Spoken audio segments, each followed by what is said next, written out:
ओम नमः शिवाय। शिवाय नमः। हर हर महादेव। सबसे पहले विभिन्न आदिनम से जुड़े आप सभी पूज्य संतों का मैं शीश झुकाकर अभिनंदन करता हूं। आज मेरे निवास स्थान पर आपके चरण पड़े हैं। ये मेरे लिए बहुत सौभाग्य की बात है। ये भगवान शिव की कृपा है जिसकी वजह से मुझे एक साथ आप सभी शिव भक्तों के दर्शन करने का मौका मिला है। मुझे इस बात की भी बहुत खुशी है कि कल नए संसद भवन के लोकार्पण के समय आप सभी वहां साक्षात आकर के आशीर्वाद देने वाले हैं। पूज्य संतगण, हम सभी जानते हैं कि हमारे स्वतंत्रता संग्राम में तमिलनाडु की कितनी महत्वपूर्ण भूमिका रही है। वीर मंगई वेलु नाचियार से लेकर मर्द भाइयों तक, सुब्रमण्यम भारती से लेकर नेताजी सुभाष चंद्र बोस के साथ जुड़ने वाले अनेकों तमिल लोगों तक हर युग में तमिलनाडु भारतीय राष्ट्रवाद का गढ़ रहा है। तमिल लोगों के दिल में हमेशा से मां भारती की सेवा की, भारत के कल्याण की भावना रही है। बावजूद इसके ये बहुत दुर्भाग्यपूर्ण है कि भारत की आजादी में तमिल लोगों के योगदान को वो महत्व नहीं दिया गया जो दिया जाना चाहिए था। अब बीजेपी ने इस विषय को प्रमुखता से उठाना शुरू किया है। अब देश के लोगों को भी पता चल रहा है कि महान तमिल परंपरा और राष्ट्रभक्ति के प्रतीक तमिलनाडु के साथ क्या व्यवहार हुआ था।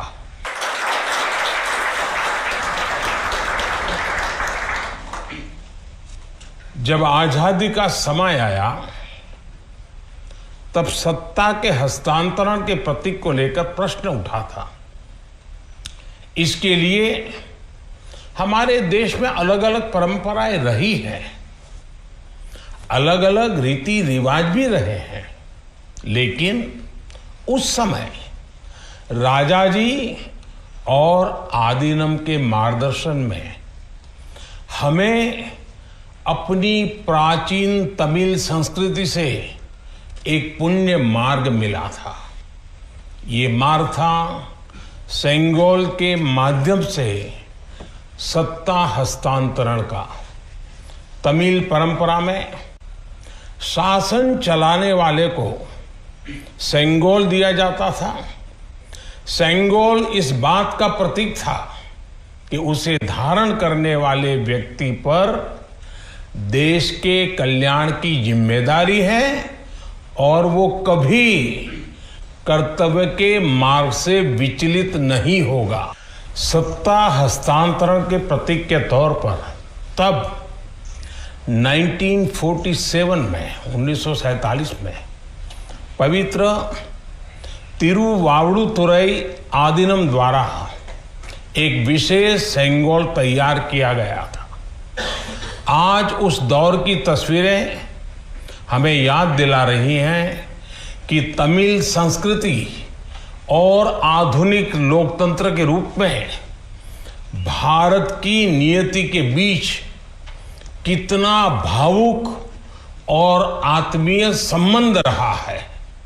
आज उन गहरे संबंधों की गाथा इतिहास के दबे हुए पन्नों से बाहर निकलकर एक बार फिर जीवंत हो उठी है। इससे उस समय की घटनाओं को समझने का सही दृष्टिकोण भी मिलता है और इसके साथ ही हमें यह भी पता चलता है कि सत्ता के हस्तांतरण के इस सबसे बड़े प्रतीक के साथ क्या किया गया।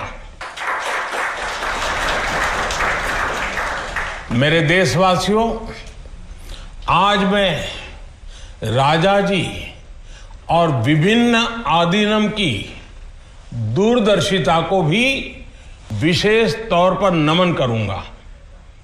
आदीनम के एक सेंगोल ने भारत को सैकड़ों वर्षों की गुलामी के हर प्रतीक से मुक्ति दिलाने की शुरुआत कर दी थी। जब भारत की आजादी का प्रथम पल आया, आजादी का प्रथम पल, वो क्षण आया, तो ये सेंगोल ही था जिसने गुलामी से पहले वाले कालखंड और स्वतंत्र भारत के उस पहले पल को आपस में जोड़ दिया था। इसलिए इस पवित्र सेंगोल का महत्व सिर्फ इतना ही नहीं है कि ये 1947 में हस्तांतरण का प्रतीक बना था। इस सेंगोल का महत्व इसलिए भी है क्योंकि इसने गुलामी के पहले वाले गौरवशाली भारत से, उसकी परंपराओं से स्वतंत्र भारत के भविष्य को कनेक्ट कर दिया था। अच्छा होता कि आजादी के बाद इस पूज्य सेंगोल को पर्याप्त मान सम्मान दिया जाता, इसे गौरवमय स्थान दिया जाता, लेकिन ये सेंगोल प्रयागराज में आनंद भवन में वॉकिंग स्टिक यानी पैदल चलने पर सहारा देने वाली छड़ी कहकर प्रदर्शनी के लिए रख दिया गया था। आपका ये सेवक और हमारी सरकार अब उस सेंगोल को आनंद भवन से निकाल कर लाई है। आज आजादी के उस प्रथम पल को नए संसद भवन में सेंगोल की स्थापना के समय हमें फिर से पुनर्जीवित करने का मौका मिला है। लोकतंत्र के मंदिर में आज सेंगोल को उसका उचित स्थान मिल रहा है। मुझे खुशी है कि अब भारत की महान परंपरा के प्रतीक उसी सेंगोल को नए संसद भवन में स्थापित किया जाएगा। ये सेंगोल इस बात की याद दिलाता रहेगा कि हमें कर्तव्य पथ पर चलना है, जनता जनार्दन के प्रति जवाबदेह बने रहना है। पूज्य संतगण, आदीनम की महान प्रेरक परंपरा साक्षात सात्विक ऊर्जा का प्रतीक है। आप सभी संत शैव परंपरा के अनुयायी हैं। आपके दर्शन में जो एक भारत श्रेष्ठ भारत की भावना है, वो स्वयं भारत की एकता और अखंडता का प्रतिबिंब है। आपके कई आदीनम के नामों में ही इसकी झलक मिल जाती है। आपके कुछ आदीनम के नाम में कैलाश का उल्लेख है।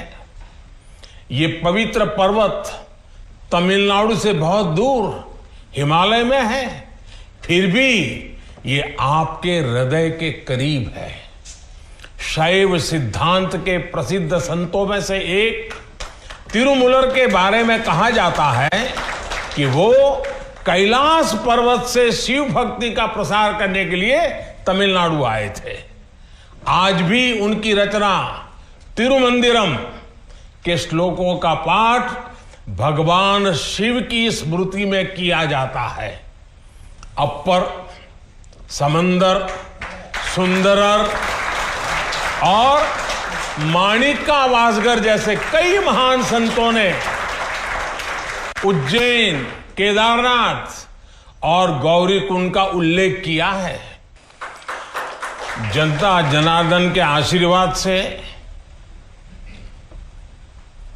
आज मैं महादेव की नगरी काशी का सांसद हूं, तो आपको काशी की भी बात बताऊंगा। धर्मपुरम आदीनम के स्वामी कुमार गुरुपरा तमिलनाडु से काशी गए थे। उन्होंने बनारस के केदार घाट पर केदारेश्वर मंदिर की स्थापना की थी। तमिलनाडु के तिरुपन्नदारु में काशी मठ का नाम भी काशी पर रखा गया है। इस मठ के बारे में एक दिलचस्प जानकारी भी मुझे पता चली है। कहा जाता है कि तिरुपन्नदारु का काशी मठ तीर्थ यात्रियों को बैंकिंग सेवाएं उपलब्ध कराता था। कोई तीर्थ यात्री तमिलनाडु के काशी मठ में पैसे जमा करने के बाद काशी में प्रमाण पत्र दिखाकर वो पैसे निकाल सकता था। इस तरह शैव सिद्धांत के अनुयायियों ने सिर्फ शिव भक्ति का प्रसार ही नहीं किया, बल्कि हमें एक दूसरे के करीब लाने का कार्य भी किया। पूज्य संतगण, सैकड़ों वर्षों की गुलामी के बाद भी तमिलनाडु की संस्कृति आज भी जीवंत और समृद्ध है, तो इसमें आदीनम जैसी महान और दिव्य परंपरा की भी बड़ी भूमिका है। इस परंपरा को जीवित रखने का दायित्व संत जनों ने तो निभाया ही है, साथ ही इसका श्रेय पीड़ित, शोषित, वंचित सभी को जाता है कि उन्होंने इसकी रक्षा की, उसे आगे बढ़ाया।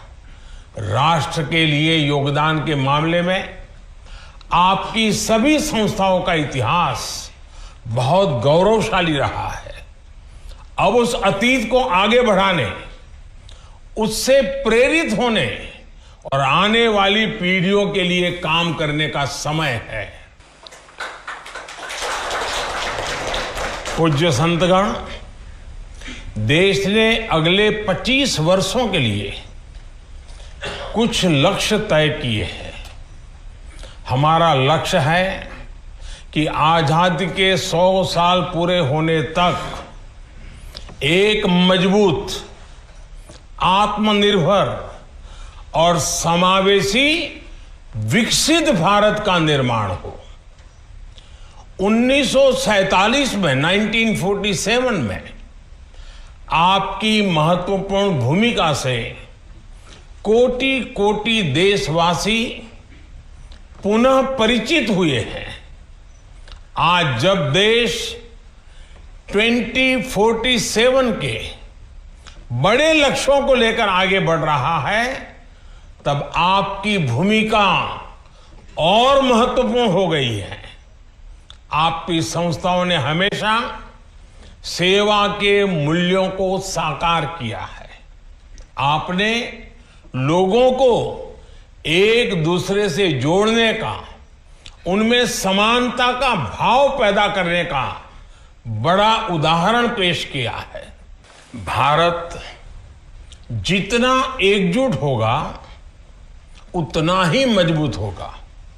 इसलिए हमारी प्रगति के रास्ते में रुकावटें पैदा करने वाले तरह तरह की चुनौतियां खड़ी करेंगे, जिन्हें भारत की उन्नति खटकती है। वो सबसे पहले हमारी एकता को ही तोड़ने की कोशिश करेंगे। लेकिन मुझे विश्वास है कि देश को आपकी संस्थाओं से आध्यात्मिकता और सामाजिकता की जो शक्ति मिल रही है, उससे हम हर चुनौती का सामना कर लेंगे। मैं फिर एक बार, आप मेरे यहां पधारे, आप सबने आशीर्वाद दिए, ये मेरा सौभाग्य है। मैं फिर एक बार आप सबका हृदय से आभार व्यक्त करता हूं, आप सबको प्रणाम करता हूं।